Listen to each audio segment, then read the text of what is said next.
Hey, what's going on? You speaking to eyes, you're looking at eyes, you listening, whatever. Hey, happy Wednesday to you. Is hump day. Hope you're having a good day.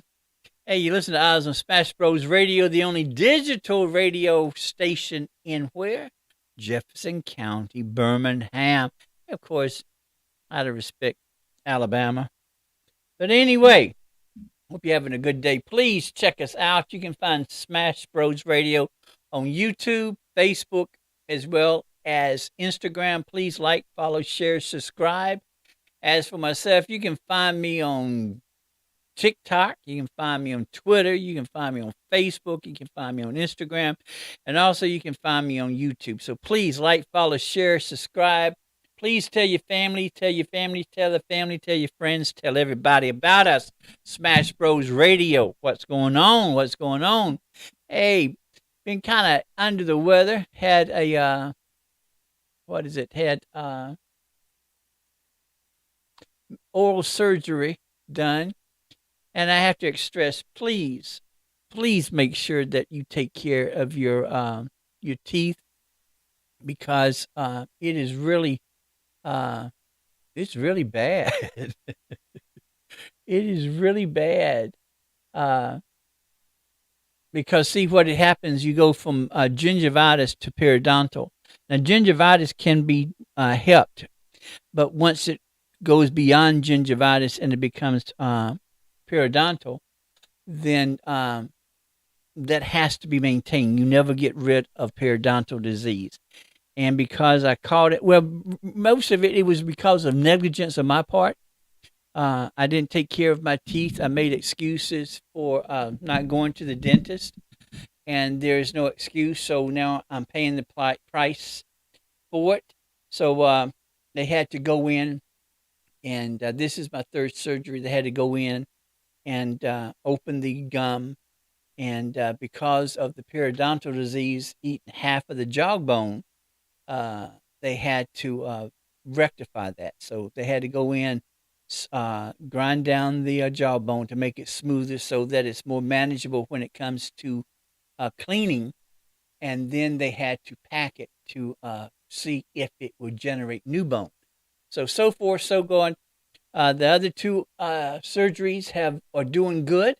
They are creating bone as they should. So I'm happy about that. I go back Friday. So I don't really have too many problems and too many issues, just minor pain. Extra strength Tylenol is taking care of that. So please take care of your teeth, take care of your mouth, take care of your health, period. Technically, to be honest, there really isn't any reason why anybody should have hypertension, nor when it comes to diabetes. We can control that. And because of me walking every day, in the mornings I walk a mile, and then in the afternoons I walk 2 miles. And so because of walking the 2 miles in 3 weeks, the last appointment that I had, I lost 4 pounds. Cholesterol is good, which is really good because it hasn't been really good for a long time. So cholesterol is good, kidneys are stable, liver is functioning, and my A1C has come from 5.7 to 5.4. And because of me changing my diet and the way that I cook and all has helped. So those things that I can control, I control. I refuse to be put on more medicines. I was prescribed medicines for diabetes, but I read the side effects, and the side effects scared me more because, see, I have myasthenia gravis, and because of having myasthenia gravis, I'm taking medicine that affects the kidneys and liver, and so I was not about to take another prescription that's going to the possibility of damaging the liver or the kidney. So I started walking, and in 3 weeks, everything came clear. I'm still have to supposedly take the medicine, but I think that if I keep religiously walking, maintaining the routine. Even if I don't walk in the morning, that's just an added bonus. Uh, I think that everything is going to be okay. So please make sure that you take care of your body. Make sure that, and this thing that, well, I'm Southern. You can't get any more Southern than me. I'm a, what is it, seventh generation Alabamian. So you can't get any more Southern than myself. I was raised the old-fashioned way. I was raised with lard. I was raised with bacon. I was raised the old-fashioned way. I had an authentic grandmother, grandparents, great aunts, and uncles that were raised on the farms and ventured and came to Montgomery to live. So don't tell me that it doesn't taste the same, because it does. Uh, I cook vegetables now with chicken broth, or we cook it with turkey legs or turkey wings, and that adds a lot. So now, of course, the Southern genes do kick in, and I have to have my ham hocks. I have to have my neck bones, and so, but I do that moderately. And see, because of us not being as active as we were when we were born, or when we were younger, we are more home based. We don't go outside much. And that's one of the problems and concerns that I have with the kids now, is because of them being addicted to the cell phones, and also to these indoor activities such as playing games and all. So I think that those should be regulated religiously. So, and then also, when you see all these attacks by these students because of teachers taking cell phones, that should be alarming. A child is common and at ease enough that they think that they can get away with attacking a teacher, attacking an adult, and then likewise for the adults to take up for the child. We're really in a fucked up position. No child has any reason to attack an adult. That's why they have a parent. And like I used to tell mine, an adult handles an adult. Now, if you step out of your place as a child and you handle the situation, well, then there's nothing more I can do. You handle the situation, you correct the situation, you rectify the situation.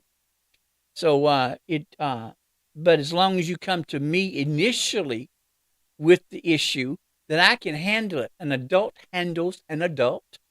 But if you step out and you think that you're grown and you can tell an adult what to do, well, you took it out of my hands and you've handled it. And you better rectify it as soon as possible, or you're going to be rectifying, or I'm going to be rectifying whatever you have done. So, but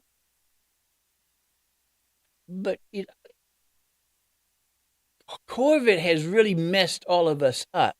And I don't know what it is. And I think more research should be completed or done on the effects of COVID, because we're still going through the changes, the norms we have no longer.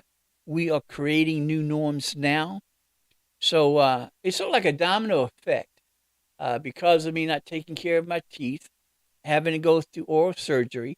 And then on top of that, the insurance that I have with the teachers' retirement system, because of it's not being in the system, UAB system, I have to pay out of my pocket, and then I have to fill a claim in, and then the insurance company will reimburse me back. Whereas if I had Blue Cross, or if I had an insurance company, or if I had insurance that was in the system of UAB, they will file with the insurance company, and then the insurance company will bill me. So you're talking about $2,800 that I had to come up with for this surgery, which is mind blowing. And then which raise questions. If you are a public university and you belong to the teachers' retirement system, or the retirement systems of Alabama, why isn't my insurance in your system? So see, it seems like a racket's going on. Whereas if I were to go to another dentist other than UAB, they would file with the insurance company, and then the insurance company. So why is UAB being such a bitch about the situation? So it is what it is. I went and they said, well, you can go to another. Yes, I can choose to go to another dentist, The reason I don't, my main dentist is under UAB. And because of him being a professor at the School of Dentistry at UAB, he referred me to the referred me to the students who are actually already dentists, but they're getting their specialist degrees. And so I've been very fortunate with the dentists that I have seen that have performed the other surgery. Dr. Miele was the one that did the left bottom and the right, the left bottom and the right bottom. So it's just not. I don't like going to strangers. If you understand what I'm saying. So yes, I could make the situation better by going to another dentist. I don't feel comfortable. The doctors over at UAB understand my situation. They already know me, and so I don't have to go through this introduction phase again. So please, again, let me backtrack. Please make sure that you take care of your body. Make sure you take care of your health. Things that you can control, please control. And it's a mind thing, and stop being selfish. Because if you do not handle your health and you start to sort of have hypertension and diabetes and all of something happens to you, then you're being selfish because you could have regulated that and you could have stopped getting as ill as you are. So we need to be more conscientious when it comes to taking care of our bodies. We need to be more conscientious when it comes to the actions and reactions of these kids these days. For that student to pepper spray a teacher is an attack. And I think that the student should be brought up on charges because you attacked a school board employee. Now, if there is an issue, a rapid issue with these cell phones, well, then the cell phones should be banned altogether and not allowed on campus. And parents, you need to be more in tune and more responsible when it comes to your students so that way your child will understand you take your phone out, I'm taking your phone back. Because it's becoming an epidemic that they're becoming addicted to their phones. And then for this student to cheat, which means that she's done it before because she felt confident enough, felt comfortable enough that she could take out her phone and cheat. Well, then something should have been done a long time ago. So we just have to be more conscientious. We need to be more responsible. We have to be more retroactive when it comes to certain circumstances, especially in the school system now. COVID has really messed all of us up. We are still having the effect of COVID, and we're going to have this for at least 10, maybe 20 years, which is really frightening. And some of you may think that, no, this can't be possible. But yeah, it's going to take us 10 to 20 years to recoup, which means that with me being 63 years old, at 20 years from, I'll be 83 years old. And then if you have a child that is 5 years old, they're going to be 25. And then if you're 40 or 30, you're going to be 60 and 50 years old. So we have to become more conscientious of the ramifications of what is transpiring. You have to. And then on top of that, you have Mother's Day coming up. And if this is your first or your second or your third year with not having your mom around, that is dramatic and traumatic.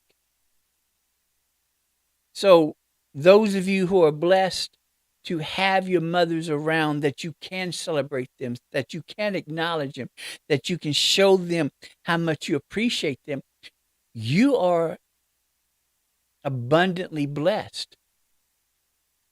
Because for those of us who do not have that opportunity to have our mothers with us, Mother's Day affects us quite differently than it does those who have mothers. And even though mine have been gone for 7 to 10 years, that still affects me that I don't have my mom or my grandma with me. So can you not imagine how it's going to feel for an individual being their first year or their second year not having their mom around? So please be conscientious of those individuals. Please basically, not basically, just be more cognitive, more, what's the word? Conscientious of those, especially when it comes to holidays. The holidays are not as joyful as what it is for some. And then for those of us who are taking care of our parents, that are seeing that change in their parents, that is another added effect on us mentally, spiritually, financially. Was it mentally, physically, financially, mentally, spiritually, physically? So all of that is affecting us. I see a change in my godmom that scares me. And I really don't want to talk about it because it saddens me. But I haven't been able to do the show as regularly as I would want because I have to make sure that she's taken care of. But at the same time, I'm divided that I have a responsibility to Ralph to do the show, but I have a responsibility to my godmom. So I'm torn apart that she gets on my nerves. She really does. And I wish that she wouldn't call me as much as she would. But then there's another part of me that's saying, well, you need to hold up because you have the opportunity to take care of her now. So if you were to neglect her, how would you feel? So see, I'm torn. And I know that I'm not the only one that's going through this. And that's just the slowing down. And then she mentioned she's has become to use, I'm getting old. My body's getting old. I'm getting tired, which really scares me to death up because you have to understand her and dad were together for 45 years. And you talk about a soulmate. They were soulmates. They were interchangeable. So for her to lose her husband, and then for COVID to occur, and then for all these changes, she's mentioned that my world is no longer my world. I don't even know what this world is, and then she stops, and I get scared. Now she stopped doing that, but I know that it's still because, see, Mama has never really grieved for the loss of her husband because she's scared. And she's even mentioned that if it wasn't for my dogs, I would get scared. So for those of us who have lost our mothers, and then for those of us who are becoming caregivers, if you're not having to experience that, you don't know the turmoil that you have to go through. Now, I'm blessed that I am retired and that I can take the time. But I don't even want to imagine what it would be like if I were teaching and she was going through these. Because see, Ralph is fantastic. He has been so good to me, and he understands my situation. But there are other bosses and I understand that you have a responsibility. You are on contract. You have to do this. This is your job. At the same time, you have an individual that is in need of your help, is in need of your assistance. So my little tug of war is not really as bad as someone who is actually working and you are a caregiver. And then the cost that it takes to have to have an assistant, to have a nurse, or to have someone to come in to help you. Ooh. And then on top of that, if you have children. So see, we are living in a time of where we are being challenged. We are being driven, and we're going to be okay. And we have to get it in our heads that it is not. It is okay to be not okay, and we have to understand that it is okay not to be okay. We are humans. You know, you have work, you have family, then you have your mother, your dad. So you're taking care of your responsibility as in your family, but then you're taking care of your responsibility as a caregiver. I cannot imagine the pressure or the stress or the hurt that you are undergoing, because compared to me, mine's minute. Because see, I have a boss who is very understanding, and that I can take time off and take care of my mom, my godmom. And even though it's nothing really major, it's just that it's a tug of war. So I've got to the point now to where I've asked her to stop looking at the news because she gets so depressed looking at the news. She calls me being depressed. And so I have to go over there to calm her down. And then you have this confliction up in Congress about the debt ceiling. Because see, those of us who are retired, we depend on Social Security. So here in Alabama, we're somewhat blessed in that we have a retirement system that is one of the best of the 49 states when it comes to teachers' retirement. But for me to survive, I need that second check, which is Social Security.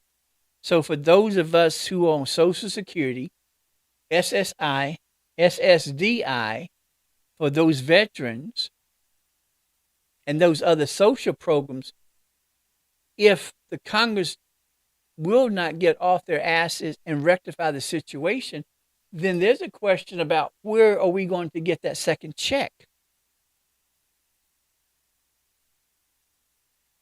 Where are we going to get that second income? And then the question comes up, Social Security is supposed to already be separate from everything else. So where is that money anyway? Why is it connected?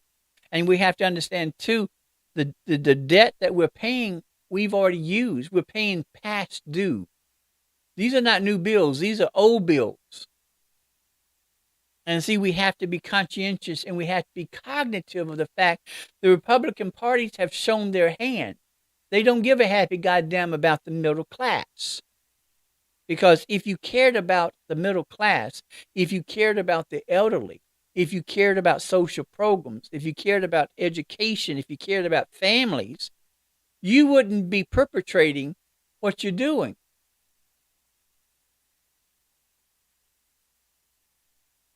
So it is now June 1st is just right around the corner.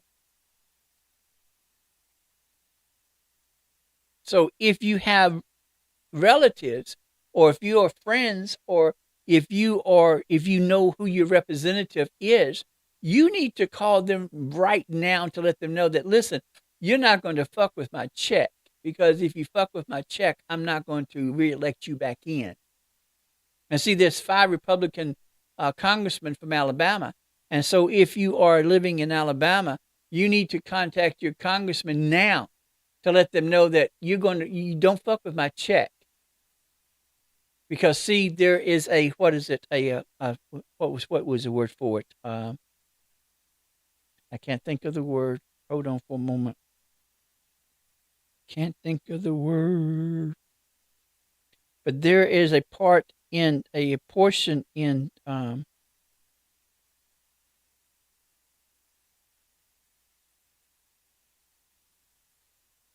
14th Amendment.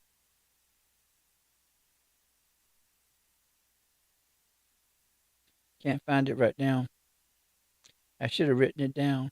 But there's the Democrats started early with this petition And so it's going to force a vote on the floor because, see, the House, the Speaker, has the power to bring a bill to the floor. So if the Speaker does not bring the bill to the floor to vote, then it's not voted on.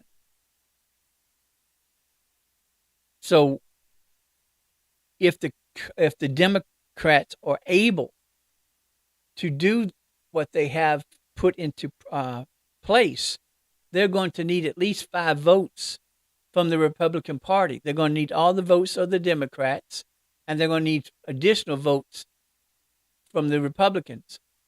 So those of you who know your representatives in Congress, you need to let them know now that we're not going to allow you, because we're not going to reelect you back, because we see that you do not have any type of concern for us. You're not there supporting us. You're supporting yourself.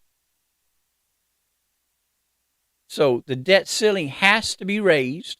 I don't understand why it has to go through this process every year. I think it's a responsibility on the Congress for it to be allowed. Now, understand, Democrats are as bad as Republicans. Understand that.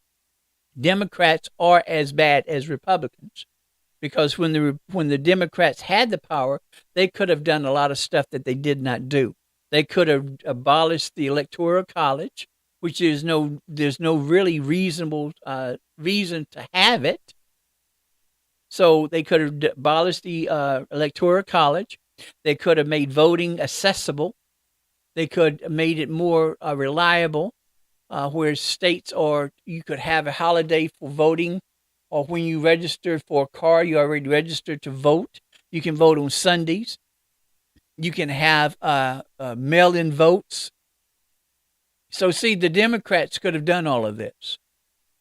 And it's a shame that you have to look at the lesser of the two evils. And then this is a time, too, for the Democrats to get up off of their pussy asses and start running these campaign advertisements and commercials to show exactly what the Republicans have not done or have not fulfilled. Because, see, as a voter, as constituents, we forget what has not happened. And the Republicans are lying. When you continue to elect Cruz, when you continue to elect the Miss Thing from South Carolina, when you continue to elect these black Republicans, and it's when you continue to elect the turtle, that show, and then when you continue to elect those 5 MAGA Republicans, the bitch from, the 2 bitches, one bitch from Colorado and the other one from Georgia. And then you have a senator from, I think, Colorado, that you are responsible for this. And also, let's not talk about the gentleman from West Virginia. But you continue to elect them. You continue to put them in office, and they have no interest for you. And then for these black politicians to say that there's no such thing as slavery, are you serious? Are you really serious? So, I mean, it's frightening that and it all goes back again to COVID. And you say, well, you're using COVID too much. But COVID is a purpose, is a reason. It's sort of like a domino effect. Whereas in generations before, you had one crisis, and then you had a space to catch your breath. Then you had another crisis, then you had space to catch your breath. Whereas now we have not had a time to catch our breath. We had COVID. Then we had the shutdown. Then we had irresponsibility of the government, the federal government, to not maintain its citizenry. Then you had Trump being stupid. Then you had all the Republicans. Then you had January 6th. Then you had another hit from COVID. Then you had the shutdown of the schools. Now all of a sudden you have the rise in food costs because we're an antiquated type delivery system. So see, all of this is transpiring and happening one right after the other. That's why I'm saying that it's going to take us 20 years to regroup, if we do. And 20 years is a lot. And then you have 2024 that's around the corner. And then you still have this idiot thinking that he's going to get reelected, which is a huge possibility that he is going to get reelected. And there are going to be individuals that are going to vote for this idiot, which makes them idiots too. Then all of a sudden you have these religious women who want to ban books, who wants to burn books. Then you have these individuals, religious fanatics, who don't want certain things taught. I mean, seriously? So, I mean, it's a domino effect, and we have to get a grip on some things. So, see, it's a wonder that we don't have more tragedies that are occurring. And then you have all these shootings still occurring. If you have to register your car, if you have to take a test, an exam to drive a car, it's a privilege. It's a privilege. You don't have the right to drive a car. It's a privilege. You have certain criteria that you have to follow to drive a car. And that's the same way it should be for when it comes to guns. There's no reason why a private citizen should have the same ammunition or should have the same weaponry that the military have. No reason for it. I don't give a. You can say whatever you want. It's your right. No, it's not your right. It is not your right to have an automatic machine gun that you can't go hunting with it because you won't have any meat after you shot the deer or whatever. There has to be some type of regulation. And we're not asking to take your guns away from you, you idiots. We're asking that you register and that you go through a criteria like you do similar to getting a car, because it's a privilege for you to own. And those of you who are using the Constitution, the amendment, whatever, rights to bear, you really need to look at that and to understand exactly what that meant, because your interpretation is fucked up. You don't know what the hell you're talking about.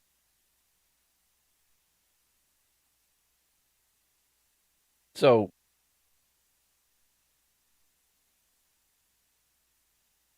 you just need to, and I would wager, I'm 63, I graduated in 78. I taught AP government.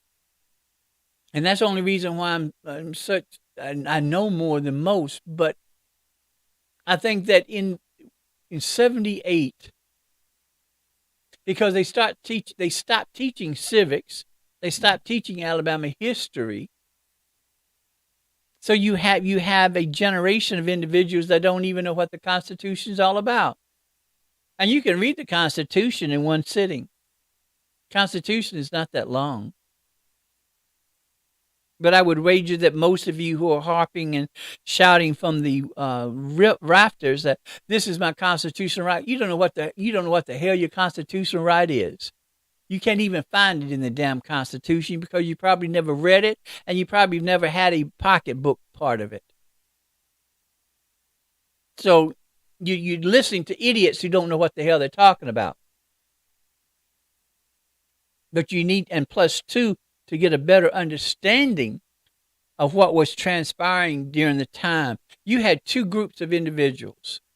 You had the Federalist and you had the Anti-Federalist. And I would wager you don't even know the difference, and much less know what the Federalist and the Anti-Federalist were all about. You probably didn't even know there was two groups that were debating about the Constitution. That's why you need to get the books, the Federalist Papers and the Anti-Federalist Papers, and you need to read to find out exactly what the Founding Fathers were talking about, because you would find out that the Founding Fathers were not as religious as what you think or what you've been told. So one more time, for those of you who are actually listening, you can even Google the shit. Let's do that now. Let me prove the point. Serious. Who were the Federalists? Here's some information. The Federalist Papers, a collection of 85 articles and essays written by Alexander Hamilton, James Madison, and John Jay under the collective pseudonym Publius to promote the ratification of the Constitution of the United States. Serious, who were the Anti-Federalists? I found this on the web.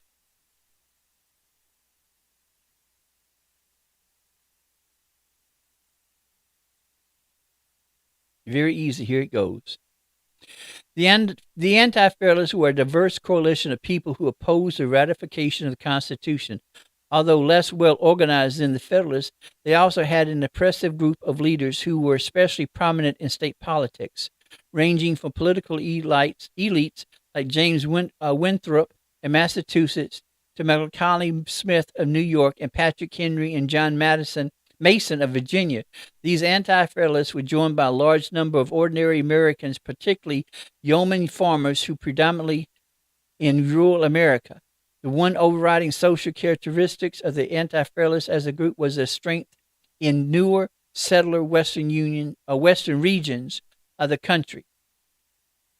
They did not share a core view of American politics. They believed that the greatest threat to the future of the United States lay in the government's potential to become corrupt and seize more and more power.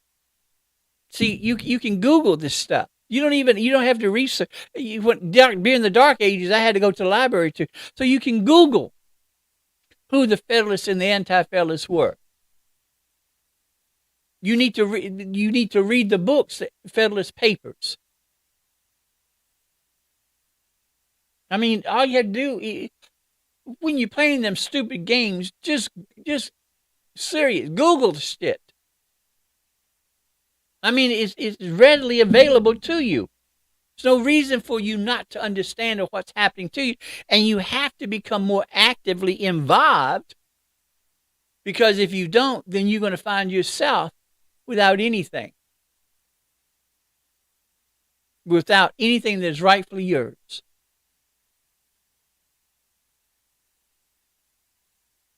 Then you have the issue of the immigration. Florida is a prime example that other states need to look upon to see what you should not do. Yes, there's an issue with immigration. But to see a governor that may have the right, but the way that he did it was incorrect. Have you seen the videos of construction sites in farms and fields that are empty? Because let's be serious, no American, white or black, is going to go into no damn field to pick no damn strawberries, nor tomatoes or anything else. We're doing good raising our own crops in the backyard. And you expect us to get into a huge ass field and we're not going to do it. We're too lazy.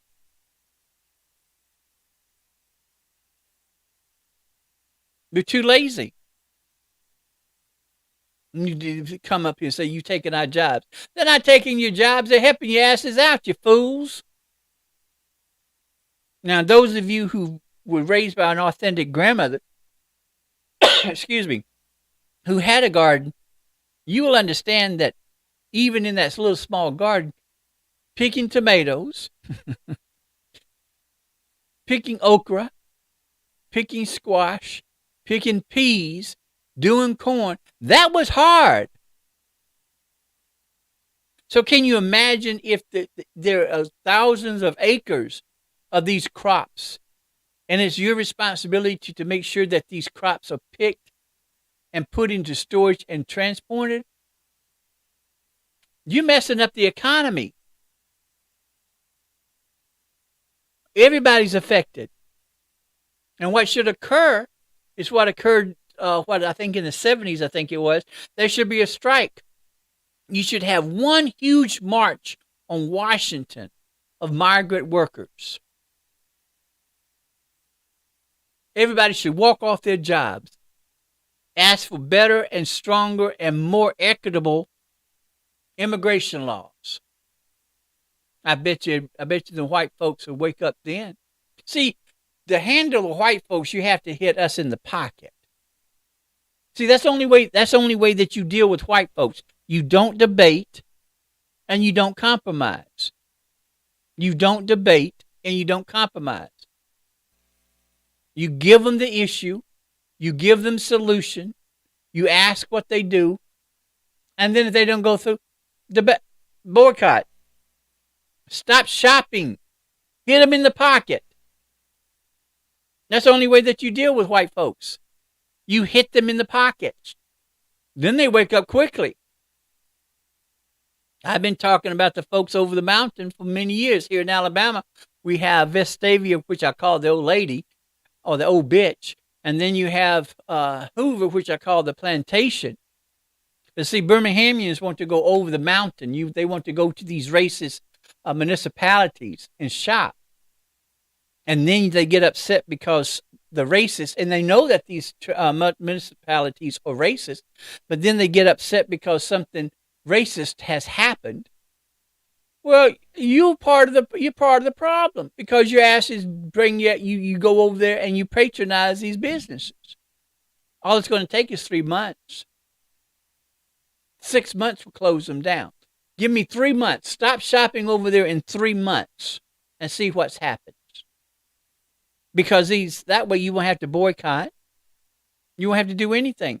Because then the Chamber of Commerce is going to get in touch with the city council and say, listen, something's happening because we're not generating enough of revenue. And if we don't generate enough of revenue, then that means we don't have enough of money to pay you to maintain the city. Where do you think sales taxes go? Sales taxes are utilized for the maintenance of the city. Very easy. Could have been taken care of this long time ago. But nah, y'all, you little bougie ass motherfuckers won't listen. So you deserve rightfully what you get. Because you know that the black populace generates the most money when it comes to shopping. You have a huge power. Huge power. Huge power. Stop shopping. Stop spending your money. Go to black-owned businesses. And I know. There are some black businesses that don't deserve your business. Close them down. Don't go there. Because I know of some black businesses that are arrogant, that's pompous, that's bougie. Close them down. Do them like the white folks. But there are more professional black businesses that are operating, that understand customers' care, that understands the power of the customer. Check them out. Y'all just too lazy. We're just too lazy. So with taking care of your body, taking care of your family, being a caregiver, then all of a sudden you have to worry about your kids in school. The teachers have to be concerned about being attacked by a student. And then you have to worry about the guns and the shootings that are becoming common practice. Now you have to worry about if you're going to get your check to survive because you have politicians playing with your lives. And I know it's burdensome. And again, let me say, it is okay not to be okay. It is okay not to be okay. It is okay to sit down and cry. We used to have, the old folks used to have what we used to call the damn plates. And what it was the old folks used to have this huge board, plywood board, similar to a practice board. If you play tennis, you know, understand what it's similar to a practice board. And the aunts would buy these old cheap plates. And when you get to the point to where the stress is so overbearing and you just want to choke the shit out of somebody, we would go and collect these plates and cups and saucers, and we would throw the cups and the saucers to the wall, and we would cry and we cuss and we would hollow, and we would just go berserk and just throw all just bust them up. And then afterwards we would collapse because of exhaustion. And then we would cry. But it wasn't a cry of pity. It was a cry to release the stress. And we need stress release. We need to have a time to step back, to catch our breath, even if it's for 2 hours. I think the closest I came to disrespecting my mom was when Mama would travel from Foley, which is down at the Gulf, to Winfield, Alabama, and she would have to bypass Montgomery. And my aunt was taking care of my grandmother, and Mama wouldn't even stop. And so I told her, I said, how come you can't stop when you're going up to visit your sister-in-law? How come you can't stop for a night to give Deborah a break? And then when you come back, how come you can't stop and spend the weekend to give Deborah at least the weekend to catch your breath? And I got so close to being so disrespectful that I had to back up. But I had to remind Mama that you always tell me, you just remember you're the grandson. I know I'm the grandson. I know that Evelyn is my grandmama. I know that Eva, is my mama. So I know who Eva and Evelyn are. But if I'm only the grandson, why am I stepping in doing your job? Now understand, I would do it anyway. And I was doing it anyway. I was going down every other weekend. And I would go in and Mama would be sitting in her chair that would rise up. And she would bombard me with all these questions, flood me with all these questions. And I had to say, oh, hold up, Ev. Oh, hold up. Let me catch my breath. Let me wash my face. Let me put my clothes down. Then you can bombard. Now, see, the other relatives who didn't understand mine and my grandmother's relationship thought it was being disrespectful. But I wasn't being disrespectful to my grandmother because my grandmother understood. And understand that my grandmother, if she thought that I was being disrespectful, understand, Evelyn would put me in my place. Don't think, yeah. Evelyn would put me in my place. So that was the only time that I came close to being disrespectful to my mama because I couldn't understand. You have other family members in your home, in your house, or in the surrounding areas that can come and give you a breather. But they're selfish.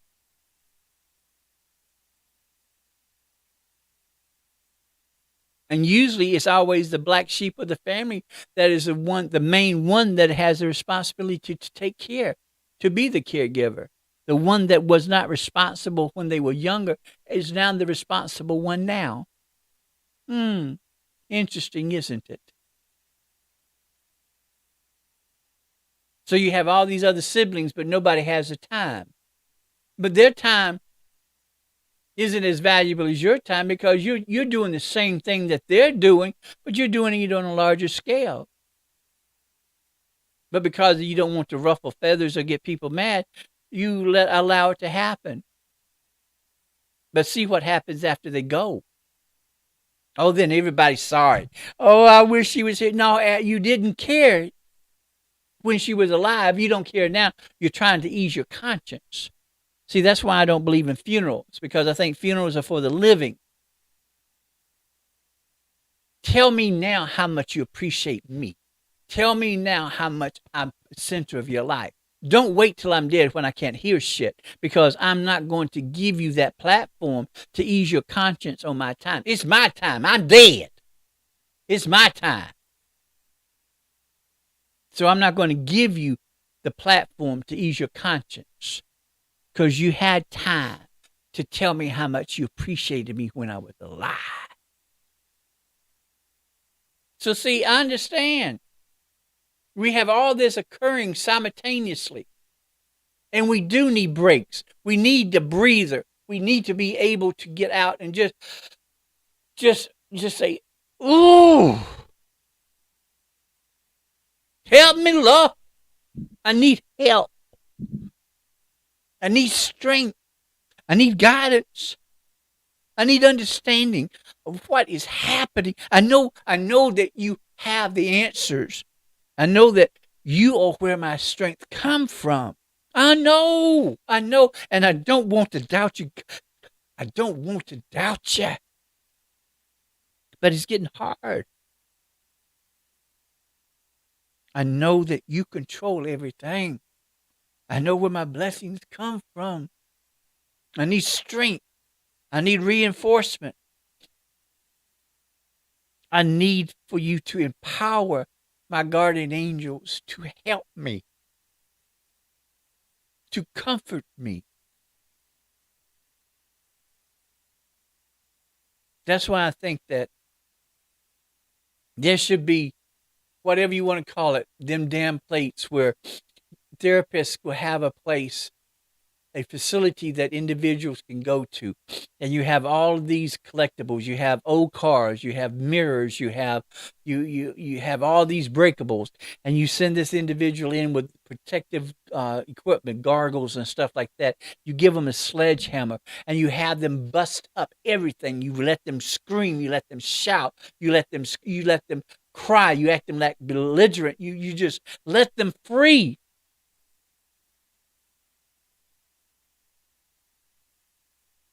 And then you give them a chance. You give them a cool out or a chill out room to where they collapse and they cry.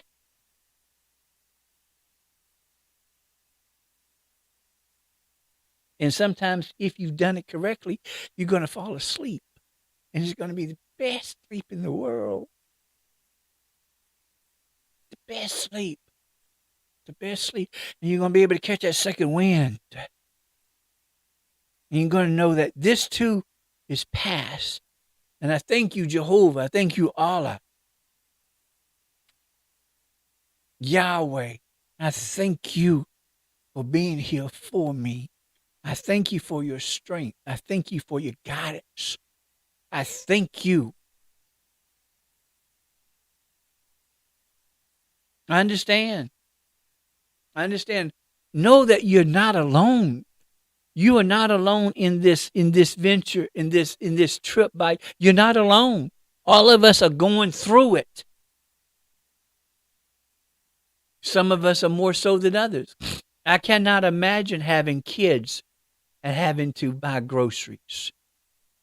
Or having kids buying groceries, going to school and having extracurricular activities. Mamas and daddies, I cannot imagine. But you're strong and you're going to be okay. You're going to be okay. No, you're going to be okay. This too will pass. And you say, God, when? It will pass. It will pass. And if you don't have all the answers, there's nothing wrong. You're not supposed to have all the answers. You've never experienced this before. How can you have an answer to something that you've never experienced? How? You can't. And we're not supposed to have all the answers. We're not. We're not. We need more hugs. I believe, oh Lord, I believe in the power of hugs as much as I believe in the power of prayer. Everybody needs a hug. And you say, you're a fool. No, baby. No. If you have a mama, if you have a Madeira, if you have an aunt, if you have a good friend and they know how to hug, you know that hug means so much. It empowers you. It just does something to you to have that special individual to hug you with love, to hug you with strength, to hug you with courage, with understanding, with acknowledgement. We understand. We understand. We understand. All of us are in pain. All of us are in pain. And then those of us who are suffering with mental illness, oh God, another issue. Because if you never experienced it, it is worse when you go on medication and you're trying to find the right medication to control whatever you're going through, because that initial process of trying to eliminate medicines or trying to find the medicine is a topsy-turvy and horrific time, because sometimes you'll be a zombie, sometimes you'll be wanting to fall off the cliff, but you have to get to that middle ground. But know that all of us are in this together, and we're going to be okay. We're going to understand we're going to be okay. We are. We're going to be okay. We're going to get through this. We trust and believe. Trust and believe.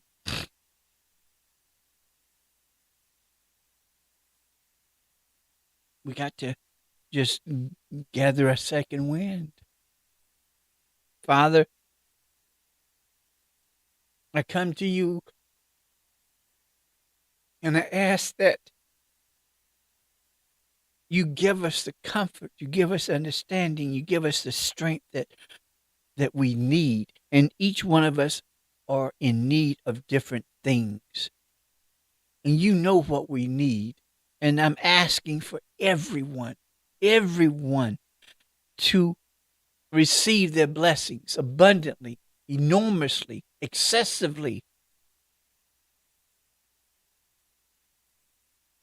Give us the strength, give us the understanding, give us the courage, give us the comfort, empower our faith, because understand you do not give too much to someone who cannot give. You give the most to the most, especially when it comes to you warriors. Well, some of you warriors are needing strength. Some of you warriors are needing a little bit more. And I'm asking humbly, I'm requesting, because you said that all you have to do is come to you and ask. And I'm asking, I'm requesting that you bless us abundantly, excessively, enormously, enlarge our territories, instill in us to never allow the negativity to come into play. Because sometimes we forget that once we pray to you, we've given it to you, we leave it alone. But we forget that once we've given it to you, once we have prayed to you, then we allow that negativity to come in. And so we've taken what we've asked back. Well, we don't want to do that. We're not going to allow the negativity to enter into what we're asking. We're going to keep negativity away. We're going to keep Satan away. We're going to keep those individuals who want to take our blessings away. So again, on behalf of everyone, I'm asking for guidance. I'm asking for courage. I'm asking for strength and understanding. I'm asking for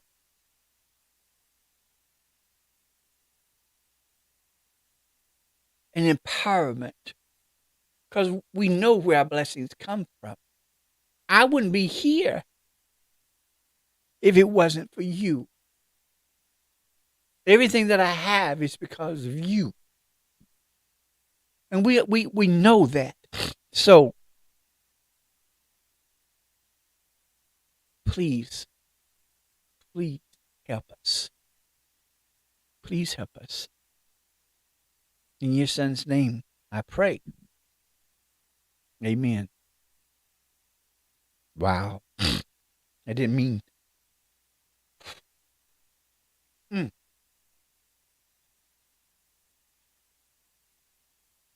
Something else. Something else. Listen, Mother's Day is coming up Sunday. Check out Berries by Crystal. You can't get any better. Oh, my goodness, the chocolate. The chocolates are wonderful. Check out Berries by Crystal. Check them out. Berries by Crystal. Can't. Oh, my Lord. Every time I think about it, I get hyper. Yes, Lord. Please be blessed. Enjoy your evening. Enjoy your week. I'm hoping that I can be back Friday. No, I have my follow up appointment with the with periodontal dentist for a follow up to see how well the gum is healing. So if I can, I will come in Friday. But have a wonderful Wednesday, wonderful week. Take care of yourselves. Understand that you are the one that controls everything about you. Understand that you are the source. Understand that you have value, that you have worth. And most importantly, know that I love you more than I love my luggage. Y'all take care of yourselves. Peace. The live stream on the show. On the show. The live stream. On the show.